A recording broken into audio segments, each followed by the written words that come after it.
तालाब में 2 मासूमों की डूबने से मौत हो गई। मौत के बाद पोस्टमार्टम करने वाले डॉक्टर पर 20,000 रिश्वत लेने का आरोप लगा रहे हैं परिजन। हालांकि ये कोई पहला मामला नहीं है, इससे पहले भी कई बार आप ऐसी खबर देखे होंगे। अब पोस्टमार्टम करने के बाद परिजन दर दर भटक रहे हैं। क्यों? क्योंकि उन्हें शव वाहन नहीं मिल रहा है। क्या शव वाहन की उपलब्धता नहीं कराई गई है, या फिर शव वाहन कबाड़ बनकर अस्पताल के कैंपस में सड़ रहे हैं? कई अस्पतालों में तो पैसे का इस कदर दुरुपयोग हो रहा है कि जिसका आप अंदाज़ा भी नहीं लगा सकते होंगे। अब परिजन को शव वाहन नहीं मिला तो परिजन मोटरसाइकिल पे शव को ले जाने के लिए मजबूर। मासूमों का शव लेकर परिजन मोटरसाइकिल पे जा रहे हैं। कितनी बड़ी बात है ये। AIN 24 आपको ये खबर दिखा रही है क्योंकि आप जानने और रूबरू हो ऐसे खबरों से।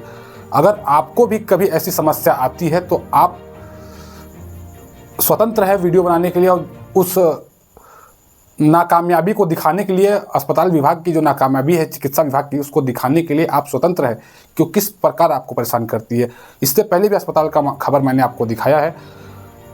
संभाग के सभी अस्पतालों की स्थिति ऐसी है जिसका आप अंदाज़ा नहीं लगा सकते। और जो लोग वीडियो देख रहे हैं वो अस्पताल की स्थिति भी देखे होंगे जब अपने परिजन का इलाज करवाने जाते हैं। लेकिन इस बार पोस्टमार्टम करने वाले डॉक्टर ने 20,000 रुपये मांग लिया। बस मासूमों की जान चली गई तालाब में डूबने से, और यहाँ पे पोस्टमार्टम करने के नाम पे 20,000 रुपये का रिश्वत मांग लिया गया। आप देखिए AIN 24 की ये पूरी रिपोर्ट। दरअसल पूरा मामला सरगुजा जिले के रघुनाथपुर थाना अंतर्गत आने वाले ग्राम सिलसिला का है, जहां बीती शाम तालाब में डूबने से 2 मासूमों की मौत हो गई थी। इसके बाद आज परिजन शव को लेकर पोस्टमार्टम कराने रघुनाथपुर चौकी पहुंचे थे, जहां परिजनों ने डॉक्टर पर पोस्टमार्टम करने की एवज में 20,000 रुपये रिश्वत मांगने का आरोप लगाया है। वहीं शव वाहन नहीं मिलने के कारण परिजन मासूमों के शव को मोटरसाइकिल से लेकर अपने घर पहुंचे हैं। विनोद गिरी सर, एक छोटा सा तालाब था, उसमें डूब गए। फिर सर मैं तो काम करने के लिए गया था। मेरे को 6 बजे करीब बाद फोन किया, मेरे भाई छोटू नाम का था। हाँ, बोलने लगा का दोनों तालाब में डूब गए हैं। फिर क्या किया आपने? फिर मैं बातें नहीं किया, उधर से फिर काम कर रहा था, छुट्टी लेके तुरंत आ गया। 7:30 बजे यहीं पर उतर गया था बस से। फिर घरे आके देखा तो बच्चा बच्ची देख रहा हूँ तो हॉस्पिटल ले गए थे। फिर आ लेके फिर मेरे को घर पे ही मिले। फिर हॉस्पिटल से गए ना तो ये छुट्टी करवा के ले आए। मेरे को भी नहीं बोला कि पोस्टमार्टम करने के लिए, तो ये लोग नहीं बोले तो मेरा के चाचा है उसकी वजह से नहीं किए। हाँ, फिर अस्पताल में सुबह ले गए सर, तो 7 बजे इधर से हम निकले थे। 7 बजे वहीं पर खड़े थे तो वो जो पोस्टमार्टम करता है तो मेरे से बोलने लगा, दोनों भाइयों को बोलने लगा 10,000 रुपये लूँगा। तो फिर बोलने लगे सर हम झोपड़ी में रहने वाले कहाँ से देंगे 10,000 रुपये। तो फिर बोलने लगा कि 5-5 हजार रुपये लूँगा, 1 सप्ताह का डेट दे रहा। जी सर, इतना ही जानकारी जानता हूँ। त्रिवेणी गिरी। कहाँ हो गई बता? हम आए हैं राजपुर से। हाँ। उनका छोटा साली है। हाँ। जब हम अस्पताल में आए तब बोले, हम तो जीजी को जानकारी दिए कि बोले कि एक बच्चा के 10-10 हजार पैसे मांग रहे हैं, जो चीड़-फाड़ करते हैं वो डॉक्टर। हाँ। तो हम बोले काहे के लिए मांग रहे हैं, तो सरकारी हॉस्पिटल है।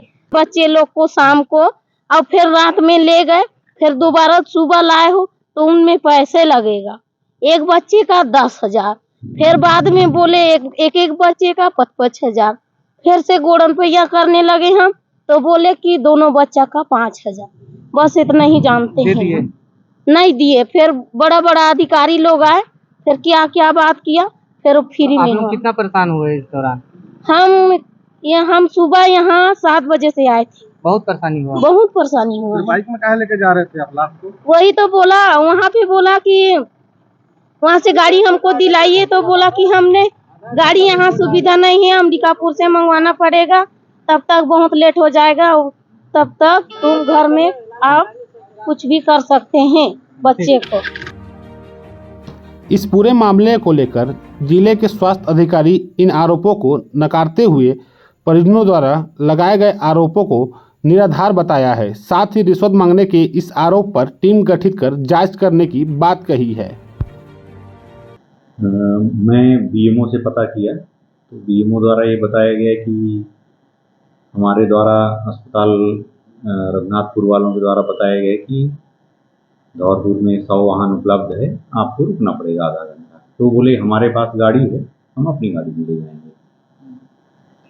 और रिश्वत की जो मांग कर रहे थे, रिश्वत के मांग के बारे में भी मेरे को ये बताया गया कि हमारे डॉक्टर द्वारा रिश्वत नहीं मांगा गया है, बल्कि उनके द्वारा ये कहा गया कि बिना चीर फाड़ के हमको पीएम रिपोर्ट दे दीजिए, हम कुछ पैसे आपको दे देंगे।